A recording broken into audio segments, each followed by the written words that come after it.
le rapport de ITE mais ani ñu dégguñu leen ci. non mais dégguñu leen ci. quand il y a des problèmes on parle de 37 milliards gars yi dem ci zone yi ñu ne woon dañ ko électrifier zéro y a pas de poteau où est-ce qu'ils sont ces gens-là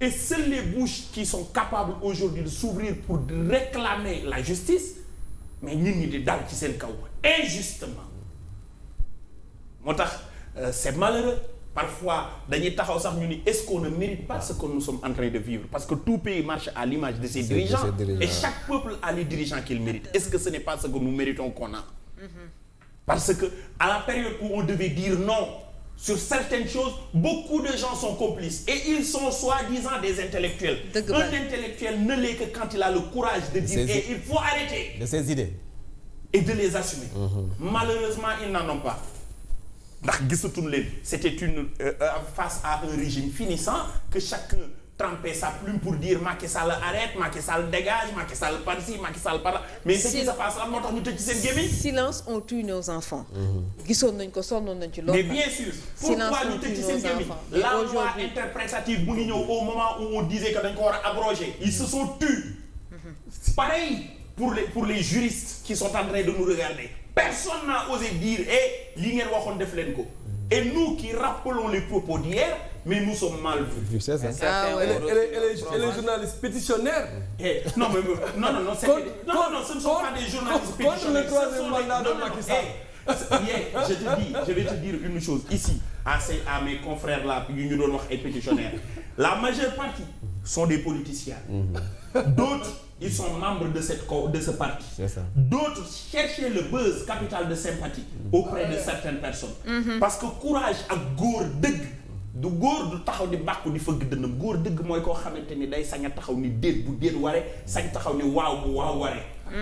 Aujourd'hui ce qui se passe peu ñooy bind ni assumer leen ni ñun on a failli. Il y a aucune autre responsabilité à chercher ailleurs. amul leneen lu ñu mën a wax kenn ku dul responsable lu lii xew c'est l'État. Waly Diouf Bodian il l'a dit il a été courageux sur. Waly moi je ne suis pas dans ces manigances de propagande de capital de sympathie. Il y a pire qui s'est passé il s'est tué. Au contraire il a ouvert le feu sur ces gens-là. Je n'aime pas faire de débat de personne qu'il me pardonne parce que man duma débat du tudd nit bugguma ko. Mais je ne suis pas là ñëw fii pour essuyer les larmes après avoir laissé les gens agoniser. Où est-ce qu'il était lui le week-end? Est-ce qu'il n'avait pas le numéro du Premier ministre? Est-ce qu'il ne pouvait pas lui dire monsieur le Premier ministre mon frère de parti responsabilité bi ñu la jox ak le ministre de l'enseignement supérieur université bi muy yëngu il faut qu'on règle ce problème.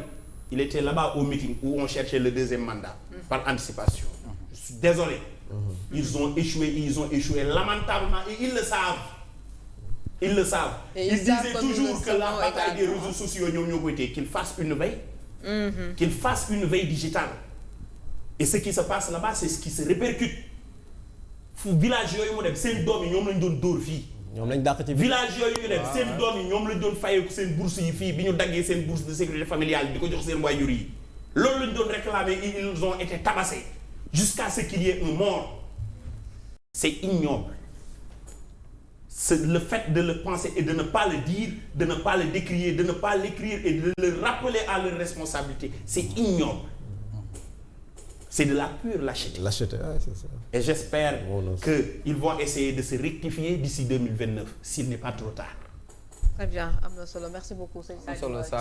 Saliou c'est que nag xam nga man benn point rek moo ma si jaaxal. xam nga tey buñ ne mooy lu ñu doon wax par rapport ak état bi amul ay moyens parce que man mënuma gëm ni tey nga ne amoo ay moyens ba pare pendant ce temps aussi certaines institutions da ngay gis ni seen budget ngi yokk assemblée budget mi yokku na primature budget mi yokku na présidence budget mi yokku na léegi lu mel ni xam nga yaa ngi naan peut-être baax na mooy chaîne parlementaire bi yow yaakaar nga ñun ñu liggéey ci chaîne parlementaire. xam nga loolu c'est taillé. Moi je ne parle pas pour nous les journalistes. xam nga lan moo tax ma ni mais chaîne parlementaire c'est pour les journalistes. je suis d'accord pour cette chaîne parlementaire man Joseph Saliou je suis d'accord pour les avancées démocratiques dama jàpp ni chaîne parlementaire dina permettre nit ñi ñuy gën di xiirtalu di xam li xew ci péncu ndaw réew mi te dina bokk ci li permettre député bi muy gën a doxal ay mission ambition am fu ñu ko koy jaaraleel tey jii ce que Thierno Alassane Sall faisait waroon na am fu ñu koy diffuser légalement étant un député qui est sur sa mission. et tu penses que dañ ko jàllale foofu. man loolu c'est mal connaître ces gens-là. moi je ne serai pas donc yow Serigne Saliou. moi je ne serai pas de ceux qui disent que duñu ko def parce que ñii de xam nga lan la ñuy waajal Saliou xaw ma kan la ñu bëgg a xam nga j'ai un ami ce sera un investissement à perte. mais je te jure man xalaatuñ ko. xam nga xalaatuñ ko j'ai un ami qui a dit qu'ils sont partis chercher 130 véhicules pour battre campagne. yow pour les 130 députés de Pastef. je ne suis pas d'avis. man dama jàpp ni man c'est-à-dire je parle moi personnellement Joseph Saliou dama parce que bokkuma ci ñi nga xam ni j'acclame la pauvreté te bu ma toogee di enrichir du ma ko def bokkuma ci nit ñooñu. tu es très dessus. oui qu'importe mais dinaa joxe once d'espoir boobu noonu que ni cette chaîne parlementaire sera utile. elle ne le sera pas. li tax ma soxla ko man Joseph Saliou je veux que tey bo mais il faut être comme ce Saliou optimiste quoi. Il faut être optimiste en quelque sorte. Voilà, c'est ça. Avec ces gens-là. Mais bien sûr. On espère bien que les gens vont changer. Depuis que Pastef est là, moi je suis pessimiste, je broie du. on va reparler. parce que xoolal dinañ ci waxaat. xoolal junj doy na borom xel. yéen ngeen yaakaar ne El Malick Ndiaye dina toog gérer assemblée nationale. ñu am une chaîne parlementaire. Thierno Alassane Sall dem di def tournée. ñu def ko en direct ñu def ko ci seen chaîne parlementaire. xalaatuñ ko. xalaatuma ko. mooy yow wala ñu ne non wala ñu ne les députés de Takku Wallu ñu ngi def une tournée dans la sous-région. les journalistes de Pastef daal ñoom gëm naa dinañ am liggéey. non ces gens-là ne sont pas aussi décents que ça. mais si c'est-à-dire xam nga dañuy créer ay affaires yoo xam ne la RTS est là gis nga assemblée mais l'assemblée ce qui se passe à l'Assemblée nationale est bien couvert dans ce pays-là. assemblée plénière bu amee. mais non la chaîne elle est non pour man la chaîne elle est pertinente. man pour man non man je suis pas. non xaaral l'existence de la chaîne non. dans toutes les démocraties. dans tous les pays dañuy am une chaîne parlementaire. toutes les activités parlementaires daf fay jaar.